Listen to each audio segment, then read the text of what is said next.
हाँ जी अस्सलाम वालेकुम। असी इस टाइम गुजरात शहर के हल्का NA 64 के PP 31 municipal model high school के कोले खलोते हैं तो उत्थे दे पोलिंग स्टेशन ते इस टाइम साडे नाल ने पाकिस्तान पीपल पार्टी के बड़े बड़े आगू ने जाहिद हुसैन सलीमी साहब। असी उन्हां नाल गल करने इलैक्शन इंतजामात के बारे च।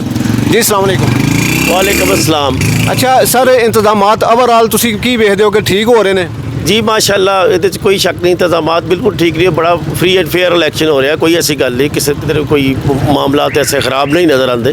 तो बड़ा पूरा मन तो पुरसकून है इलैक्शन इसका। एटलीस्ट भी इस हल्के जितने पोलिंग स्टेशन में विजिट किए हैं वो सारे बड़ा अच्छा पूरा मन इलैक्शन हो रहा है। सही है। हाँ, तो कोई ये तांदरी शांदी वाली किसी किस्म की कोई गल नहीं।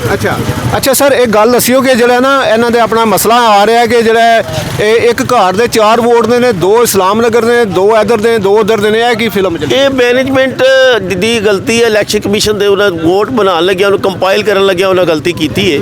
तो यदा मतलब मौजूदा इलैक्शन जो अज पोलिंग डे के हवाले नाल कोई गलती नहीं, वो पहले जो हो गया सो हो गया। ठीक है। इस्लाम नगर के हूँ वोट वंडे गए हैं, कुछ जो ना वो इस्लाम नगर हो गए हैं तो उत्थे अपने काफ़ी सारे बंदे परेशान ने, वोट ढूंढने उन्होंने परेशानी आ रही है।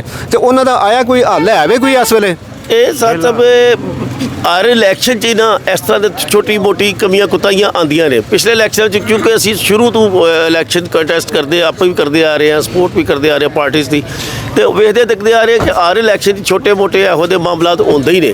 उस ऐतकी भी है कुछ लिस्टां अगे पिछे हुई ने, लेकिन वो मैं नहीं समझता कि इंटेंशनली इस तरह किया गया या कोई गौरमेंट कोई ये है इस तरह की इन्होंने इंटेंशन अपनी। सही। अच्छा, एक बड़ा सवाल है वे कि जो ना पहले हफ्ता 10 दिन पहले ही पर्चियां पहुँच जानी हैं, थोड़ा फलाना पोलिंग स्टेशन ने फलानी थां वोट पाना है, तो एक्चुअली अपने कोई चीज़ नज़र नहीं आ रही कि इस हल्का 64 भी तुसीं हिसाब लो ना, इत्थे तो इलैक्शन होंदा नज़र ही कोई नहीं पिया। इस पर है कि तुसीं पीपल्स पार्टी कोई नहीं मतलब मैदान पीपल्स पार्टी का कोई उम्मीदवार नहीं। अगे 1 to 1 इलैक्शन होंदा चौधरी बरादरान तो पीपल्स पार्टी तो बड़ा या PTI या इस तरह मतलब एवीवेट लोग होते हैं जो आपस इलैक्शन कंटेस्ट करते हैं। ऐतकी तो 1 साइडेड इलैक्शन लगता कोई बंदे अच्छे को उम्मीदवार कोई नहीं। उन्होंने सालिक साहब के मुकाबले तो कोई और उम्मीदवार कोई नहीं, कोई नामी ग्रामी उम्मीदवार जिसकी वजह कोई रौनक नज़र आए। तो 1 साइडेड इलैक्शन है मेरे ख्याल। एक्चुअली आवाम को पब्लिक ट्रांसपोर्ट भी नहीं दी गई कि जिहदे जरिए पहला घरों कढ़ के लिया सन, आओ जी साडी गड्डी तैयार है, आ जाओ साडे नाल। एक्चुअली वो भी कोई नहीं। जिन्नी दिलचस्पी होएगी, जितना बड़ा इलैक्शन हो गया उन्नी लोग बावां खिंचेंगे। ऐतकी किन्ने खिंचनी है?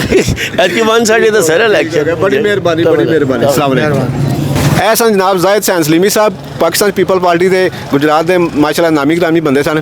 तो असी हुण अपने लोगों को पुछने उन्होंने तासरात कि वो वोट कास्ट करने तो बाद की कहते हैं कि उन्होंने किस तरह का अपना इंतजाम मिला। तो अपना तारफ कराइए, अपना नाम दसो। मेरा नाम ज़ियाद आलम है जी, एक्स काउंसलर है गुलशन कॉलोनी तो।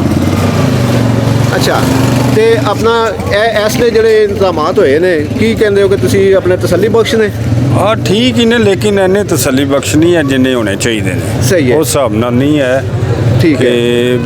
देखो रश किनियां लैना लग गई ने, सिर्फ इन्हों को किसी को कापियां दे पिन्ना टुट गई ने, कुछ हो गया कुछ, उस वजह तो रश बहुत पै गया। ठीक है।